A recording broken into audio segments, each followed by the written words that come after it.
Hello, everyone, and thank you for joining us for today's webinar, Protect Financial Customers from Fraud and Fakes. I'll be your moderator, and my name is Diana Parks, and I'm on the ZeroFox marketing team.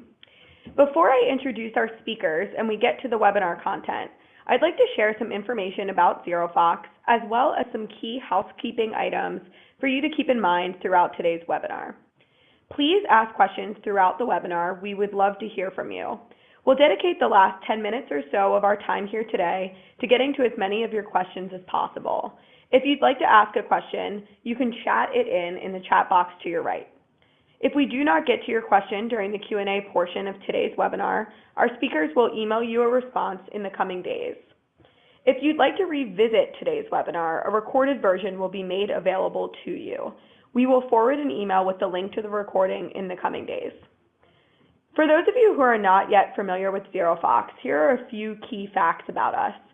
ZeroFox is the market leader in social media and digital protection, safeguarding modern organizations from dynamic security, brand, and physical risks across social, mobile, web, and collaboration platforms. Our patented SaaS technology protects millions of posts, messages, and accounts daily across the social and digital landscape, spanning LinkedIn, Facebook, Slack, Twitter, Instagram, Pastebin, YouTube, mobile app stores, the deep and dark web, domains, and more. To lead today's webinar, we are joined by two industry experts, Zach Allen, the Director of Threat Operations at ZeroFox, and Ryan Trost, Co-founder and CTO at ThreatQuotient. So with that, I'll hand it over to Zach to kick us off. Thank you, Diana. Just a quick little summary about myself, and I'll hand it off to Ryan here as well. So I run the threat operations team here at ZeroFox. I've been here for going on 6 years now. So starting off as just a little 10-person team and now growing into a really awesome company with a lot of different interesting use cases. And I'm really happy to be here to talk about some of the things that we help our financial services customers and what they deal with. Ryan? My name is Ryan Trost. I'm the co-founder and CTO of ThreatQuotient. My background is somewhat of a SOC dweller, so Security Operations Center. I was anything from a analyst up to incident response, and then ultimately led 350+ analyst SOCs, both commercial and government. Cool. Thank you, Ryan. And really the purpose of this presentation is really highlight the partnership between ZeroFox and ThreatQuotient. A lot of our FinServ customers utilize ZeroFox specifically as a way to manage all these different data sources in the digital risk protection realm, and ThreatQuotient and our integration with ThreatQuotient allows them to kind of integrate it into their workflows in a really convenient fashion here. So our agenda for today, we want to hit 4 points here. The first is the benefits of social media for FinServ organizations. The second, I'm going to go over some of the risks that FinServ organizations face on social media and highlight some example attacks and things that the ZeroFox Alpha team has seen in the past that are useful indicators for FinServ teams to go and protect themselves from. I'm going to hand it over to Ryan, and he's going to go over some of the tactics for addressing these different risks and highlight some of the integrations between ZeroFox and the ThreatQuotient platform. And we're going to make sure that we get a question and answer at the end. And looks like they lost sound again, unless those questions are going back.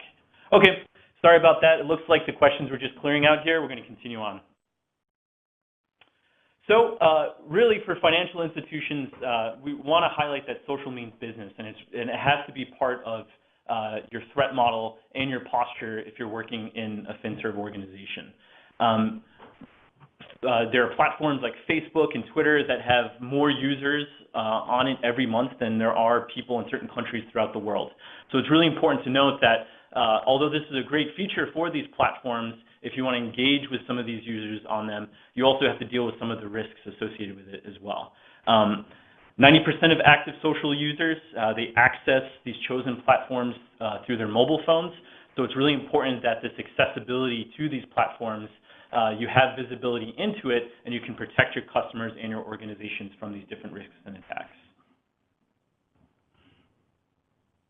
Whether it's product promotion in e-commerce, engaging with prospects and your clients, buying ads, one of the main revenue streams for most of these platforms are ads. So you want to make sure that you have that type of brand protection when you're going and engaging on these different platforms. Lead generation is also important, and just really brand trust is important. So if you want to start raising the brand awareness of your organization, whether it's a large bank and a financial institution or even a small one, it's really important that the money you spend on these brand awareness engagements is money well spent and people aren't abusing your brand or abusing the name of your organization in order to attack your customers. Lastly, customer support and engagement. A lot of these, because they're so accessible, it's a really convenient avenue to kind of figure out what's going on through your mobile app or through your web app and things like that. And we'll outline a couple of attacks that we've seen where people have taken advantage of this need to engage with these different platforms on social and digital channels, where they've actually attacked people through that. So, like I said before, really there's inherent risk when you deal with these different mediums. So I'm going to go down a couple examples that the Alpha team, threat research team here at ZeroFox has seen, and kind of describe these different types of attacks and potential indicators that your organization can use to go and pull into your different organizations as well as threat intelligence platforms. So social fraud and scams is a really common attack that our customers deal with on a day-to-day basis. One of the biggest that we've seen are money flipping scams. So this is kind of akin to an old school like Western Union scam and things like that, where someone who is the victim is promised money if you go and make an initial investment. So as you can see by some of the pictures here, invest $40, you get $750. Invest $70, you get $950. And a lot of these attacks are very enticing because it really preys on the need for people to make sure that they're financially secure. And a lot of these indicators are not traditional in the sense of you won't see an IP address or you won't see certain types of network telemetry. A lot of them are focused on the social platform themselves.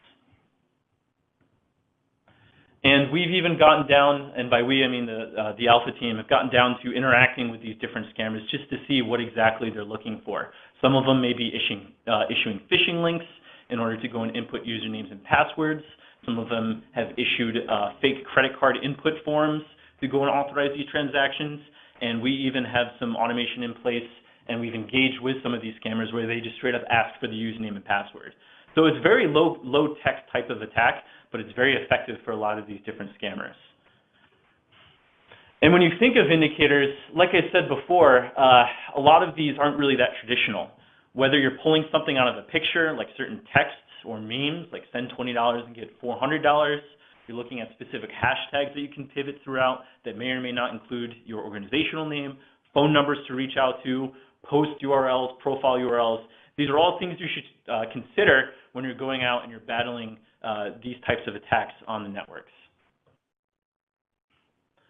Another big use case that we've seen and a lot of our customers deal with and we help them out with are spoofed accounts and impersonators. I challenge everyone here, go out on your favorite network that you know or your family knows and just go in and make an account and see how fast it takes to make that account. You can upload a profile picture, you can name it whatever you want. So these features of these platforms are what a lot of these cyber criminals abuse in order to issue these attacks. So when you have an impersonation, for example, they can pull the current banner, profile image, bio, display name of your organization and use it against your customers and just use it against the general populace. In this specific example, this impersonator account actually inserted itself within a customer support engagement, and the customer complained about their service. The impersonator account started engaging with that customer and issued them a phishing link. So it's a real problem because accessibility is important, and the first person to kind of respond to these needs, it really presents this idea of trust for the victim. Another common thing that a lot of the FinServ organizations that we work with look out for are just phishing and spoof domains. I mean, this is an attack that has been around for years and years and years, but it's getting easier and easier for a lot of people to go and create these different types of attack pages.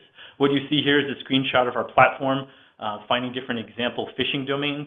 Our team does a lot of machine learning and optical character recognition and artificial intelligence to recognize things like login pages, brands, logos, and even picture or text within pictures to help provide all those different types of indicators to you. So although it might be a phishing domain, it might also have some other indicators in there that might be useful for you. Like you may find 500 phishing domains that could be potential phishing domains, but 3 of them contain your logo.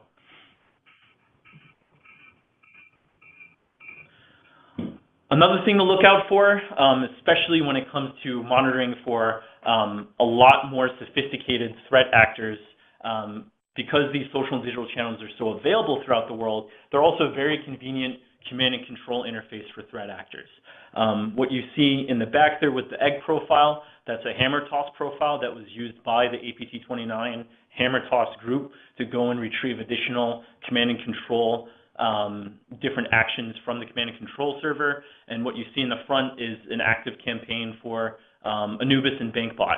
So because these things are still available, and no matter where you are in the world, you could probably find a social network somewhere, this could be something that you would be interested in, especially as a FinServ organization, going after these different actors and finding these different command and control servers and profiles and posts. So this is a threat actor, BankBot, that we've been tracking for a while. What you see here is a screenshot of kind of like our alerts page and our alerts view. If they're using social media for these different types of attacks, you can also find different signatures for you to kind of pick up and go and pick up the additional C2 servers and the profiles. And this could be something that you can use within your effort to battle this threat actor to make sure that you can blacklist these domains or issue a takedown for them. Another thing that's really important, and it's kind of back on the rise, are these different fraudulent mobile apps, especially with the Android ecosystem and the iPhone ecosystem, and all these secondary ecosystems. When you root your phone, a lot of customers want to engage and get these apps in order to engage with your app or with your brand, and this is abused by these different threat actors, whether it's a login page that's kind of overlaid onto a malicious app, or the app is just pretending to be your mobile app itself. It's really important for our customers to go and pull these different indicators and make sure you can go through the packages, the URLs to the app, the different logos or the pictures within the app.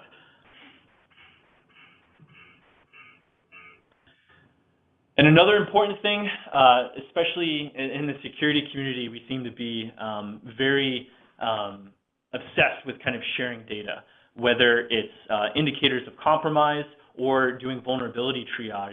A lot of the security community likes to engage with each other to show whether there are new vulnerabilities that are coming out for specific software, new proof of concepts that people have developed for a vulnerability, or somebody is just mentioning that, hey, I saw something in the wild attacking my infrastructure, and I think it's abusing this vulnerability. So this could be something that your team could find use of. When you have a laundry list of things you need to patch, this can turn a P3 vulnerability into a P1 because you got intelligence that someone is exploiting it in the wild. So I kind of went over some of the risks with the social and digital platforms. I gave some examples. I pointed out some indicators within those examples. And I'm going to hand it off to Ryan here to kind of show how the Threat Quotient platform can be used with ZeroFox in order to combat these types of threats. Perfect. Thank you, Zach. So ultimately, taking my Threat Quotient hat off and putting my SOC operations hat on, social has always been kind of a problem, and it's gaining momentum over the past couple of years. Now, as a SOC operator, there's a couple reasons why that kind of holds true. Ultimately, in organizations, the department that manages a lot of the social media is your marketing department. The bridge of communication between your marketing department and your security team probably doesn't even exist, or traditionally hasn't existed. And that's ultimately one of the bigger problems, is how to get all of that information and how to get your best defenses unified. So there's been a gap at the security team in the social risks and the digital media and so forth. And that ultimately is a big Achilles heel for not only the SOC teams, but other departments throughout the SOC team, whether it's the incident responders, the threat intelligence team, the forensic analysis, threat modeling, and so forth. And a lot of the times, a lot of that information, the social media, that information isn't put into your traditional sensor technologies, your IDSs, your IPSs, your endpoints, SIMs, you name it. A lot of that stuff, it's just not visible to it. So that creates this blind spot. And in order to ultimately defend against that, as you see in this visualization, traditionally the SOC team has a bunch of blacklists coming into the security operations platform, whether it's a open source blacklist, whether it's a commercial threat intelligence feed, whether it's coming from your malware sandbox, your ticketing system, all of that information comes into a platform. Specifically within our platform, ultimately we try to normalize that data. We want to dedupe it, aggregate it, even ultimately curate it with other third-party resources such as VirusTotal, Domain Tools, PassiveTotal, so on and so forth. And what that does is that gathers as much information about that piece of information or that intelligence as possible. Now that's half the battle. Half the battle is getting the information. The second half of the battle is pushing it out to the different technologies. Those are basically your blocking technologies or your detection technologies. One of my biggest pet peeves is companies basically ingesting that information and just pushing it to a SIM. Don't get me wrong, that is a good approach. However, it doesn't maximize the value of the threat data. A lot of times, as a SOC operator, you know not every log is getting pushed into your SIM. It's cost prohibitive. SIMs are very expensive. As such, teams have to be very selective on what they push into their SIM. So it's more important to push that out to your technologies that are seeing all the logs, seeing all the alerts, and so forth, in order to truly protect you as an organization and the employees that are relying on those protections. So with the addition of the social media indicators from ZeroFox, it allows your SOC team to get visibility to stuff that they historically just haven't had visibility into or expertise into. And that provides a much safer and stronger defense for your organization or your enterprise. So within our system, here's a domain from one of Zach's previous screen captures. It ultimately shows you quick detail on that information, from what malware family it was from to what indicator type, what's the score, the time created, the timestamp and date, which is very important to the SOC team or to the actual analyst who's responding to that alert within an investigation. This is ultimately a screen where you can basically automate or bounce it off of any of the technologies. And as I mentioned, you can query your SIM to see, hey, have we seen this? Typically 85% of the time when you collect or gather intelligence, it's already come and gone. It's already attacked you. You're typically not ahead of the game. So in that standpoint, your best bet is to kind of look in that what we call a rearview mirror search. How do I look behind me to see if it's attacked me, to see if I've been either a target or unfortunately potentially a victim of that attack? And this is something where you can query your SIM, you can query your vulnerability assessment, you can query your DNS, your firewalls, anything to really gather as much information, as much internal information as possible in order to, again, give your analysts a little bit of a jump start to their investigation.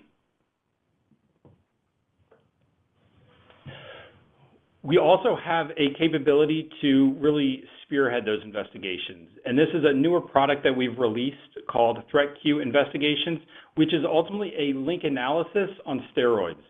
So it allows analysts to ultimately look at the associations of the indicators to the different attributes associated to it, whether it's to a malware family, to attribution to an adversary group, or potentially victimology.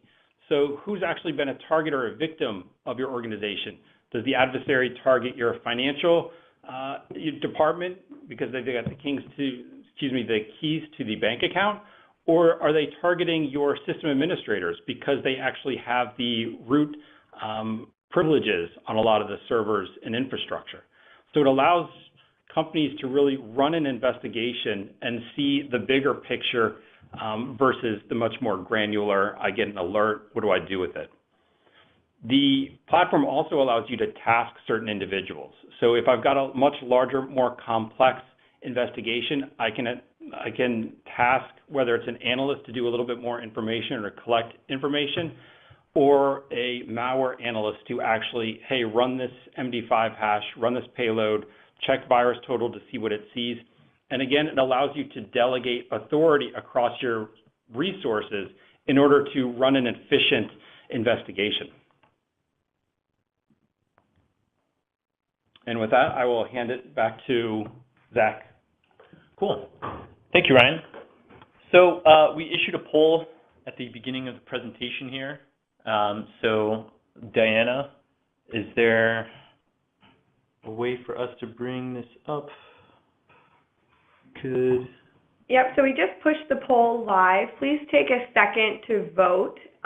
So the question is, for your own organization, what is your biggest priority for 2019 when it comes to threat intelligence and digital visibility and protection? So give everyone just a couple seconds here to place their votes.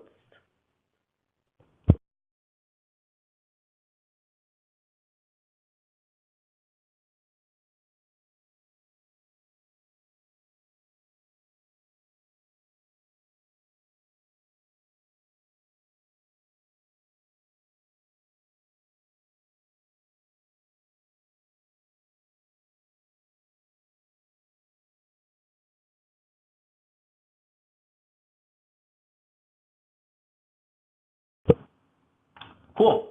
Thanks everyone for voting. So we're seeing them stream in here.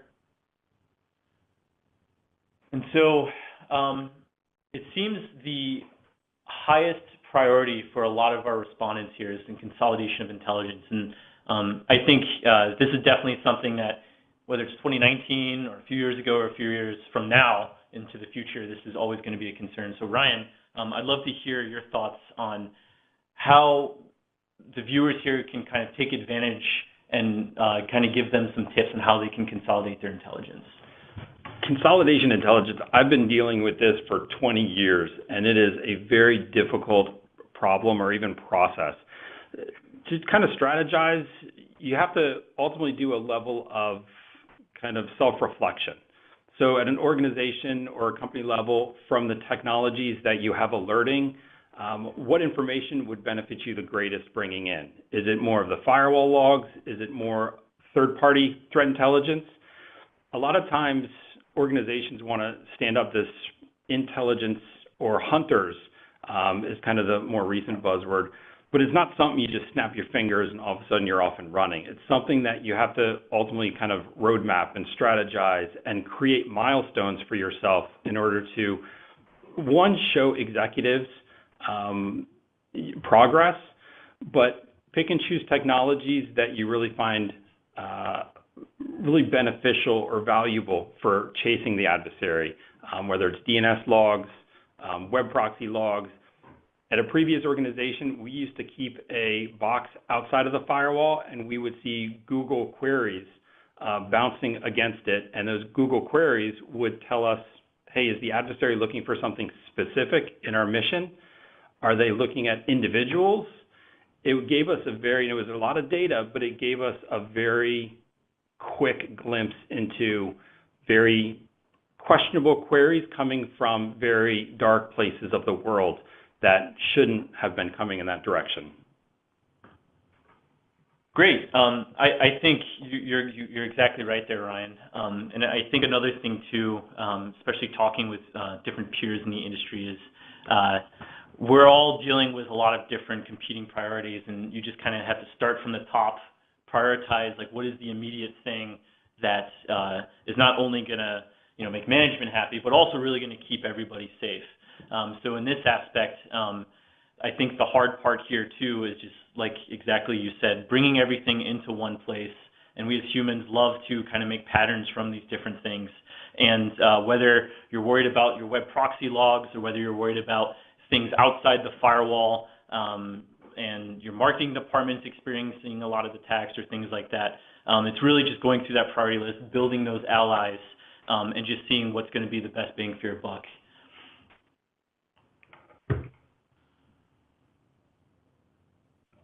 Cool. So just some key takeaways. Again, thank you everyone for joining the webinar and hanging out with us even through some technical difficulties. You really need to understand the need for social and digital engagement for your organization, especially when it comes to different departments in your organization and just the role that these different platforms kind of take, especially in the modern world. It's important to just kind of understand what is my threat model and how can we adjust our security posture to gain that coverage in the social and digital realm. And with that, make sure to coordinate with your marketing teams and really every single team that engages on social and uses social, and just help them engage securely. This could be as much as just saying like, hey, make sure when you get on the marketing account, we have two-factor turned on. It could be, hey, we're going to do some searches every once in a while to make sure that all the accounts that we see that come back from my organization are actually ours. So it's really important that you have that coordination and you have those allies. Ryan addressed all the different tactics for addressing these risks, consolidation of that intelligence, which a lot of our respondents are worried about, as well as just choosing the right way to take that intelligence, curate it, and push it out strategically. It's going to be really, really important going forward for these organizations. And lastly, you just want to choose a solution that both offers not only monitoring and protection. So visibility is important, but also doing something with that intelligence and that actionability of that intelligence is important. You could put something out into a network device. You can adjust certain security policies based on telemetry that you see out in the digital world or inside the firewall. Those are all going to be really important for you. Great. Thank you, Zach and Ryan, for sharing today's webinar with us. Now we will move into our Q&A portion. So it seems that we have several questions to go through now. As a reminder, please feel free to continue to submit questions through the chat function of the webinar platform. So one of the first questions that we got in is about one of the tactics that, Zach, you discussed around phishing. So specifically for phishing links, how would you recommend organizations address a situation where an end user, potentially an employee or maybe a customer, has already clicked a phishing link? And then beyond that, how does ZeroFox and ThreatQuotient specifically help address both the inherent problem of phishing links and then also the information leakage that often results from those links? This is a great question. I think that it's important to note that a lot of these answers that I kind of give really address in making sure that you have a really good defense in-depth solution. So the first thing, when someone clicks on a phishing link in a social media profile, a lot of these attacks that we see that are issued on these different social networks, the point is to get them off the social networks. Whether it's downloading a file somewhere or going to some landing page that will serve something, whether it's a phishing page or something else, the point is trying to get off of those networks and then onto your computer. So if a user has already clicked on it, the different ways that ZeroFox can at least help prevent that is that we actually have protection services in line. A lot of the different digital platforms and the social platforms that we have are apps that you authorize and you can bring either your employees on or your marketing accounts on. And if we detect a phishing link coming in, it actually kicks off to our app, and we have link scanning technologies to see what are the different attributes of this link, and then you can define what you want to do with it. A lot of our customers like hiding these things because they want to be able to do IR on it. We have other customers that actually want to delete it as soon as something is detected. And a lot of this stuff, because of the different APIs associated with these networks, happens in real time. We're able to get it instantaneously. In terms of how it's different from the different services in the market, you really just have to look at what level of access these different companies have. We go through rigorous partnerships with the different social platforms. We're part of their application markets. We've gone through vetting processes through them, especially now in the last few years, a lot of these different social networks have come under scrutiny to make sure that privacy is definitely upheld with them. So really, it's whatever level of access that you kind of see and that these different platforms have is really going to gauge whether or not you want to get that service. And to add on to that, a lot of times education is going to be your best kind of proactive defense. We've heard it time and time again with Spearfish and your traditional email, but the same is true of social media. If somebody clicks on something that they shouldn't have, educate them as to triggers and what to look for so that the next time they're either a little bit more vigilant or they're just a little bit smarter about looking at the certain kind of indicators and triggers for that malicious kind of content. Great. So one of the other questions that we got in, I think it's about one of your key takeaways, Zach, which is how can security teams better work with the marketing side of the house to effectively address the risks that we discussed today? This is a great question. It's something Ryan and I were talking about prior to this webinar. It's definitely interesting thinking as like a security leader, all of the things that you need to do, whether it's like policies and procedures you need to put in place, technologies you need to buy, people you need to hire, people you need to train. But it's also just really important, that idea of just kind of putting a face to security and being that ally within the organization. I think one thing I really liked that Ryan said earlier was that it's something that we're all in this together, in the sense of it's not security teams that are securing people, it's the whole organization securing people. And I think it really comes down to a kind of like a culture issue there as well. Great. Okay, another question that we got was what are some of the trade-offs between either building an intelligence aggregation platform in-house versus going through a provider? I'll spearhead that one. So the buy versus build has also been a very debated topic across really technologies. And it really gets down to that self-reflection of your team. If you're a team that knows the technologies, comfortable with the technologies, you can probably muster something together. However, you will come to find out that that solution needs care and feeding. And it's not a small amount of care and feeding. It's pretty daily care and feeding. Traditionally, a lot of SOC teams didn't have a developer on staff to help doing that. And that's starting to change a little bit. But the Achilles heel of the industry is that there's so much job jumping that one day that developer is going to build something for you, and 2 weeks from now, he's going to be cherry picked by your neighbor for $30,000 or $40,000 more a year, and nobody knows what he did. And that's a very tremendous dark hole to get into that I see over and over again. So ultimately, if you're going to kind of build something, be very diligent, do your homework, make sure multiple people are aware and are covered. If you're going to buy something, also figure out what you really want. Build a RFP of sorts that nails down exactly what you want. So when you approach the different vendors and the commercial and the industry in general, you have a better idea of your weaknesses and how they're going to help protect you against those weaknesses. And it also provides the vendor a little bit more insight into how you as a customer are going to use their platform, in which case they can provide you a lot more information and jumpstart to your team so you're not, quote unquote, flailing your arms and trying to figure it out by clicking around. That's great. And then I think we have time for one more question, which is one that I'm always glad to see come through, which is what makes both ZeroFox and ThreatQuotient different from some of the other services in the market? Sure. I mean, I guess I can start. So what really makes this partnership different is just at least when we're kind of going through and building this integration, what I really enjoyed working with the ThreatQuotient team was just how the ease of that integration and the configurability. A lot of the indicators that we deal with, as you kind of saw from the different risks and the different slides that I showed, they're not really that standard. But it's really important that you do standardize them or consolidate them into a way that it makes it easy for analysts and investigators to kind of go through that.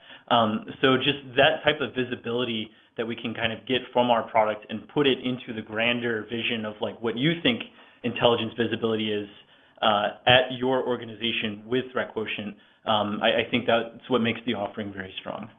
From a Threat Quotient side, it's kind of the flip of the coin. You want to pull in that information, and that's where the integration with ZeroFox is so beneficial. It's easy to consume that information and then make use of it.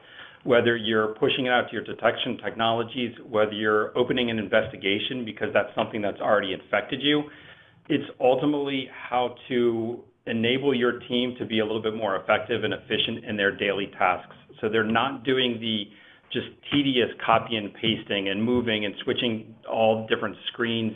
And you want to kind of keep everybody within, I know it's a buzzy word, but that single pane of glass to minimize clicking the different tabs, because then the analyst has to subconsciously take what they get from all those different data sets and mush it together, whereas you want that to be in one platform so that you can kind of make use of that more intelligently. Great. Well, thank both you, Zach and Ryan, for today's presentation. That is all the time that we have for today. As a reminder, you will receive an email with the link to this webinar in the coming days. And thank you to each of our attendees for joining us today. Have a great rest of your day.